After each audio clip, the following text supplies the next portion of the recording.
Kami lanjutkan informasi di Kompas Petang, saya Yasir Neneama. Unjuk rasa di depan gedung DPR diwarnai kericuhan.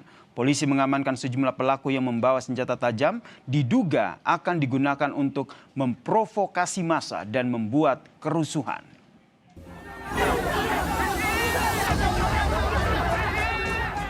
Polisi menangkap seorang pemuda yang menyusup dengan membawa senjata tajam saat aksi unjuk rasa di depan gedung DPR. Pelaku yang sempat dikeroyok massa akhirnya dibawa ke Ditkrimum Polda Metro Jaya untuk proses penyelidikan.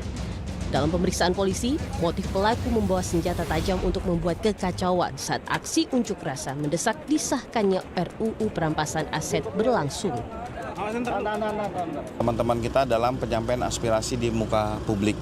Nah, ada yang membawa sajam, ada yang dengan alat pengasah. Ini juga sudah diamankan di Polda Metro Jaya. Saat sekarang masih dilakukan pendalaman oleh Subdit Kamnek Direktorat Reserse Kriminal Umum. Ya, ini masih didalami. Tadi memang kita melihat ada sajam, ada satu bilah golok, ada 2 gunting serta alat pengasah. Sebelum aksi demo dimulai, Polda Metro Jaya juga menangkap 63 orang yang diduga hendak menunggangi aksi penyampaian pendapat di kawasan DPR Senayan, Jakarta.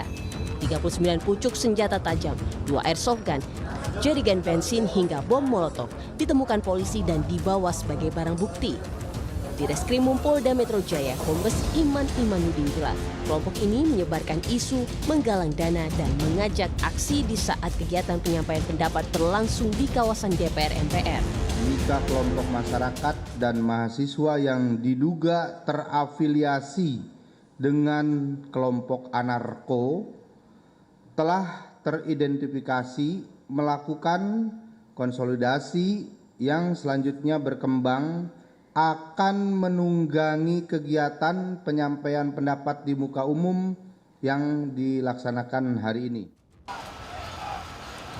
Kericuhan dalam aksi unjuk rasa di depan gedung DPR terlihat usai massa dari Aliansi Masyarakat Pati Bersatu membubarkan diri usai audiensi dengan pimpinan DPR berhasil dilakukan.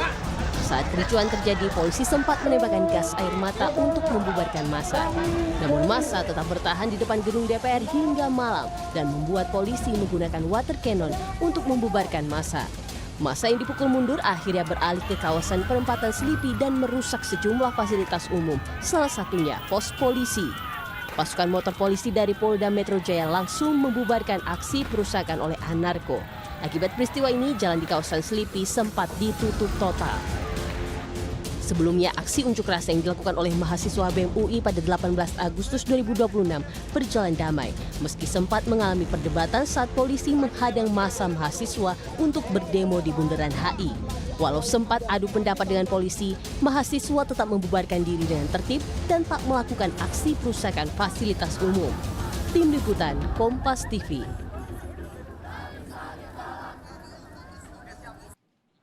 Saudara, aksi perusakan hingga pembakaran sejumlah fasilitas terjadi setelah aksi demo di depan gedung DPR Kamis malam. Menurut polisi, aksi perusakan dilakukan oleh kelompok perusuh. Dari peristiwa kemarin malam, saudara, maka sangat nampak aksi demo murni rentan disusupi oleh para perusuh atau anarko. Kita bahas bersama dengan pengajar Sekolah Tinggi Ilmu Jentaira Institut, Bivitri Susanti, dan juga mantan Kabar Eskrim Polri, Pak Ito Sumardi yang telah bergabung di Kompas Petang. Selamat petang semuanya. Selamat petang. Saya ke Mbak Bibip dulu. Mbak Bibip, kalau kita lihat kemarin, aksi perusuh ini terjadi usai warga Pati menemui DPR kemarin. Nah, analisa Anda seperti apa?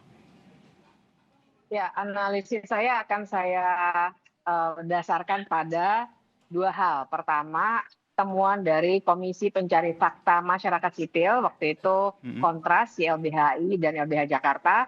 Dan yang kedua, demonstrasi yang terjadi sebelumnya, bulan Juni maupun 18 Agustus oleh mahasiswa UI. Nah, dari 2 catatan itu, kalau saya melihat memang ada semacam setting terhadap apa yang terjadi kemarin itu. Settingnya dalam arti begini, satu misalnya kelompok yang datang ke sana banyak sekali, dan seperti tadi disampaikan, awalnya ketika Aliansi Masyarakat Pati Bersatu datang, kemudian banyak yang ikut, kemudian ANPB bertemu dengan pimpinan DPR, setelah itu keluar, baru kelompok-kelompok itu datang. Tapi itu satu titik ya. titik lainnya adalah sore hari yang kami ketahui dari media, semuanya media sosial maupun media massa, ada kelompok yang memang nampaknya sengaja dibenturkan, kelompok yang mendukung program pemerintah dengan kelompok yang mengkritik. Itu sore.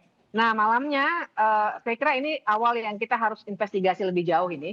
Karena saya kira sudah banyak sekali netizen yang merekam, memang kami mendorong semua orang untuk merekam. Ada kelompok yang turun dari bis dengan tanda-tanda tertentu, nampaknya mungkin organisasi massa yang kita belum bisa identifikasi secara penuh siapa. Nah, tapi saya kira kita harus bedakan dengan jernih nih, Mas. Oke. Bedakan dengan jernih antara massa yang memang mendaftar memberitahukan kepada kepolisian sesuai prosedur, yang datang di sore harinya, yang datang di malam harinya, dan kemudian membuat kerusuhan-kerusuhan itu. Itu yang kita harus perhatikan betul isunya apa. Saya kira yang malam itu nggak ada isu. Ya kan, yang siang itu agak jelas ada yang 10.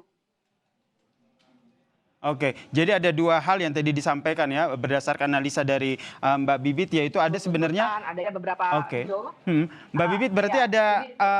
Maaf saya potong, berarti sudah menurut Anda sudah disetting dan emang ada kelompok yang sengaja dibenturkan begitu. Nah, polisi sendiri sudah melakukan penangkapan terhadap sejumlah orang. Tapi apakah cukup sampai di situ, Pak Ito, atau kelompok mana yang sebenarnya sengaja disetting ataupun sengaja membenturkan seperti yang disampaikan oleh Mbak Bibit ini, Pak Ito?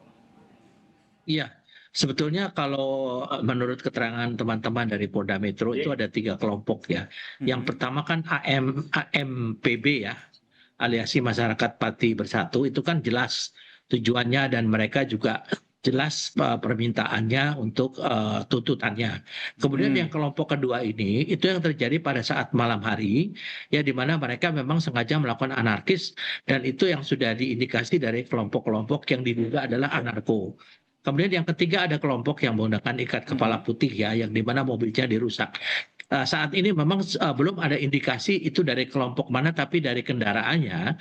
Sementara dari teman-teman dari Polda Metro sudah bisa menentukan kendaraan itu milik siapa. Tapi kan tentu harus kita dalami dulu ya. Nah, di sini kan yang 65 orang yang diamankan itu dibagi 3 klaster. Yang pertama adalah 10 orang yang diduga sebagai kelompok yang memang dia klaster dari yang membiayai. Kemudian ada lagi kelompok yang 53 orang ini untuk pelaksana. Ya, ini sudah didatakan semua, dan orang ini tentunya terkait dengan masalah penyebaran isu. Kita tahu sekali bahwa sebelum pelaksanaan tanggal 27 itu sudah masif melalui medsos itu demikian mengerikan ya, sampai jutaan orang, yaitu sifatnya adalah mengajak. Ini di era medsos kan, sehingga di sini pun tentunya masyarakat sangat khawatir, dan saya selalu koordinasi dengan teman-teman di Polda Metro Jaya bahwa mereka sudah melakukan persiapan-persiapan ya. Bahkan tanggal 27 itu kan saya kebetulan berada di Mabes Polri. Saya bisa melihat bagaimana Mabes Polri itu memperkuat ya yang ada di Polda Metro Jaya.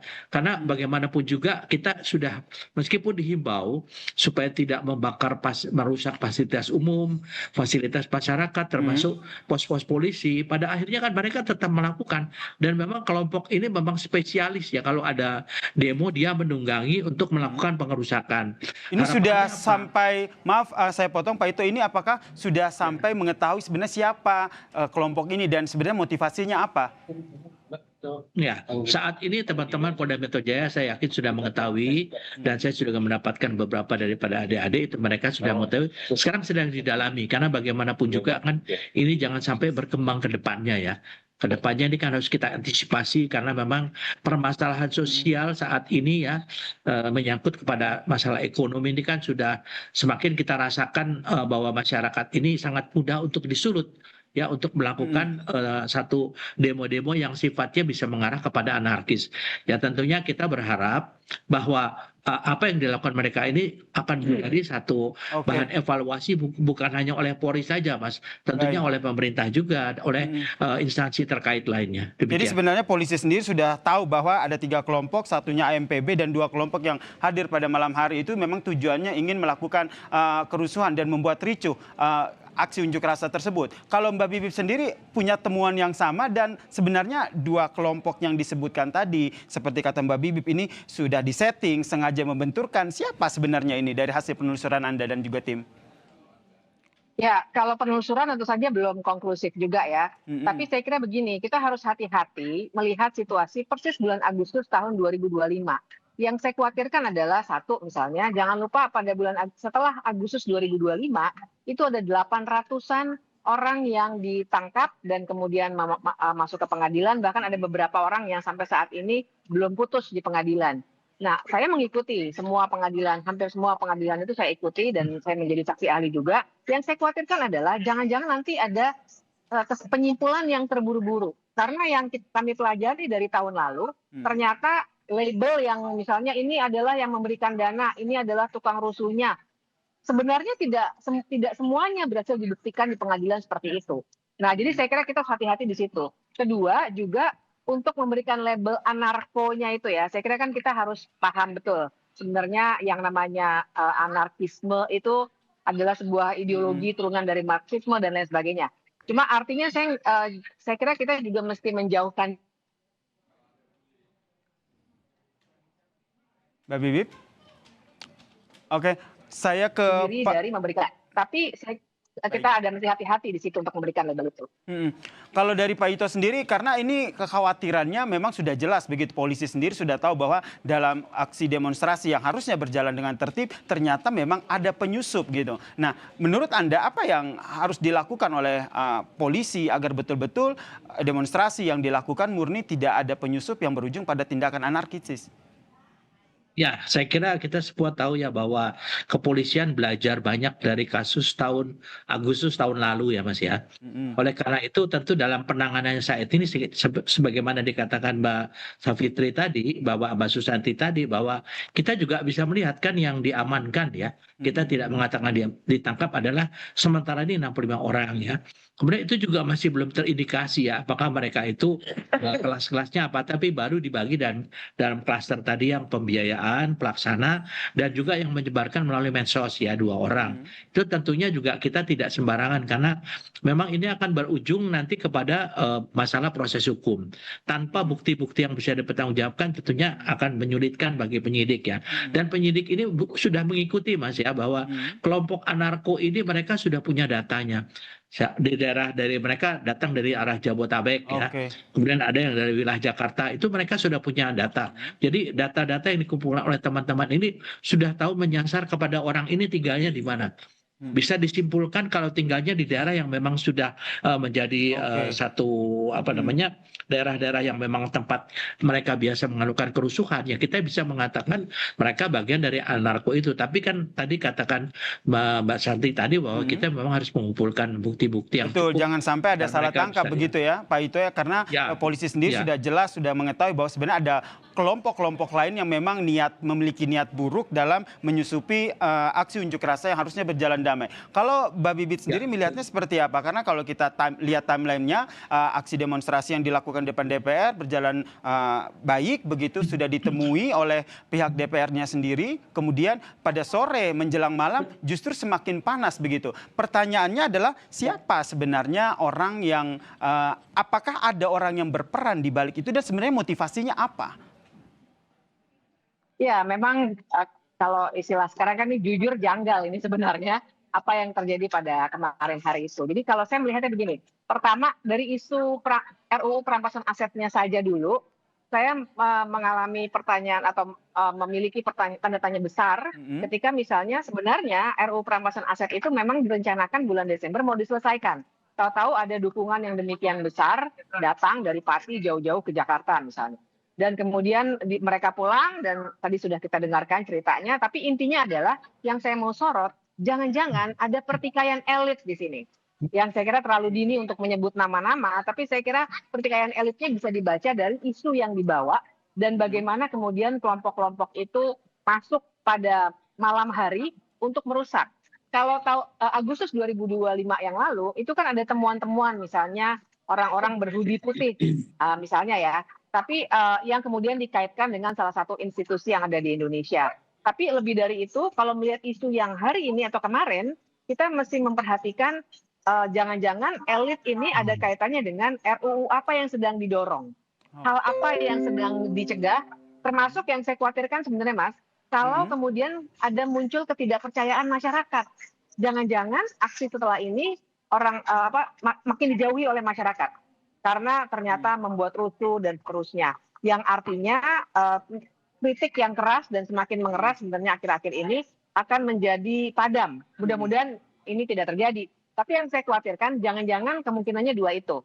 Satu, pertikaian elit terkait dengan isu-isu di mana tentu saja Pak Prabowo akan memberikan perhatian. Tapi yang kedua adalah untuk memadamkan gerakan masyarakat sipil karena banyak masyarakat yang menjadi tidak simpati terhadap gerakan seperti ini. Itu yang kita khawatirkan ya. Tapi kalau kata Mbak Bibit bahwa ini adalah pertikaian elit, berarti sepanjang pengalaman Anda, apakah polisi mampu bisa mengusut hal ini secara transparan?